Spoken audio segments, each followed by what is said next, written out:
तब भी आपके 75 एमएलए थे, इनके 42 थे। आप क्यों नहीं मुख्यमंत्री बने?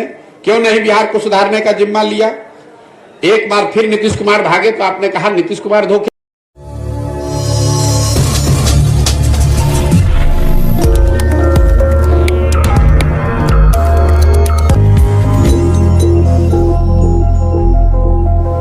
नमस्कार, मैं मंजेश कुमार और आप देख रहे हैं डीएलवी भारत। 2 दिन पहले ही बिहार के सीएम नीतीश कुमार ने अपना पाला बदलकर एनडीए के गठबंधन के साथ सरकार बना ली और 9वीं बार मुख्यमंत्री पद की शपथ ली। एनडीए सरकार गठन के बाद एक तरफ जहां एनडीए में खुशी की लहर है, तो दूसरी तरफ विपक्षी खेमा नीतीश कुमार पर लगातार हमलावर बनी हुई है। इसी कड़ी में जन स्वराज के सूत्रधार प्रशांत किशोर ने भी नीतीश कुमार और भाजपा पर हमला करने से मौका नहीं चूकते।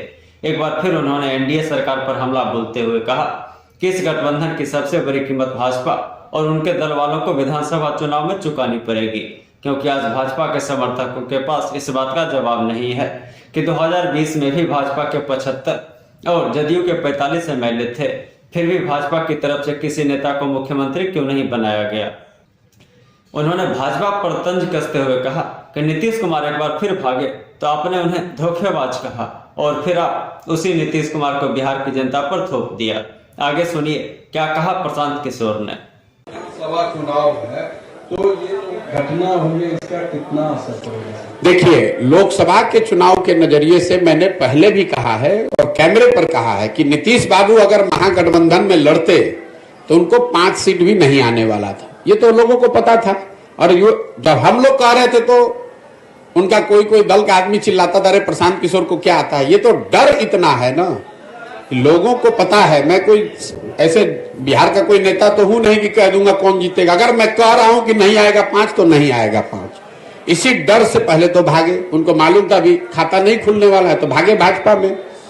अब इस नई व्यवस्था में जरूर एनडीए के नाम पर, मोदी के नाम पर भाजपा के लहर में कुछ सीट उनको मिल जाएगा। लेकिन इसके साथ ही एक और आपको भविष्यवाणी कर देता हूं। इसका सबसे बड़ी कीमत इस गठबंधन का भाजपा और उनके दल वाले पे करेंगे विधानसभा के चुनाव में।